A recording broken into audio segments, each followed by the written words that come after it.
at 7:45.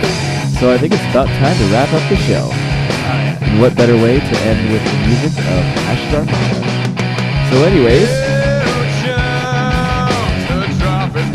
do you want to wait till the song is over? You want to skip it? Let's go right now.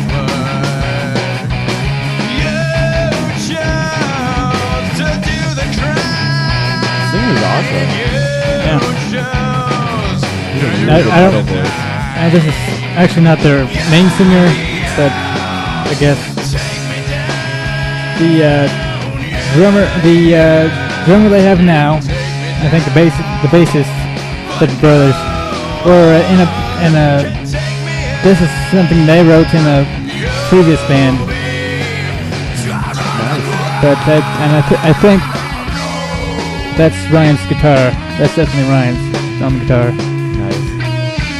So yeah, the rest of it is Ashes Armada. Oh, we gotta start doing the room shout out. Yeah. Because probably should, yeah. Hematite Bear says that we should start doing that. Alright. Well, what better time to do it than right now when the music is playing? Okay, so, for those of you who have been joining us, we love you very much. And those of you who have been joining us are Harps Kid 1, Mike Grey Bear, Dante Padfoot, Striker T-Wire 1, Striker T-Wire 1. I believe that's Fowling McDuckin. I hope it is. I believe. Well, I felt like McDunckin was earlier, and we also have Anonymous Furry, who says he loves us. We love you too, Anonymous Furry. And all of the unlisted guests. Yep, all the unlisted guests who did not feel it was worth their effort to sign in. So, anyways, we appreciate all you guys for watching. Thank you so much for joining us this week. If you want to contact us with an email or something that you want us to read on the show, or give us a news article, or you just want to say hi or give a shout out, you can totally do that. Our contact info will be on the screen in a little while. But you can send us an email at strikepod.studios@gmail.com. And of course, we have Skype as well that you can get involved in the discussion topics. Give us suggestions, because the best thing we love is audience interaction. We love that very, very much. So anyways, we hope that you guys have enjoyed the show. We'll see you same time, same bat channel next week. I have been your crazy head host, and also Foxy, Dante Padfoot. And I have been your metal host and master of audio, Striker T-Wire. Stay tuned for a little while for the pre-show if you just want to stay. The post-show. Post-show, I'm sorry. Where's your mind at? If you want to stay tuned for the post-show, if you just want to, chill with us for a while. I might not be in here for very long, but, Striker will be here, and we can just chat for a while, listen to music, whatever you want to do. So anyways, thank you for joining us. We'll see you next week. Death to Tyrants. Yep. Yeah. Correct.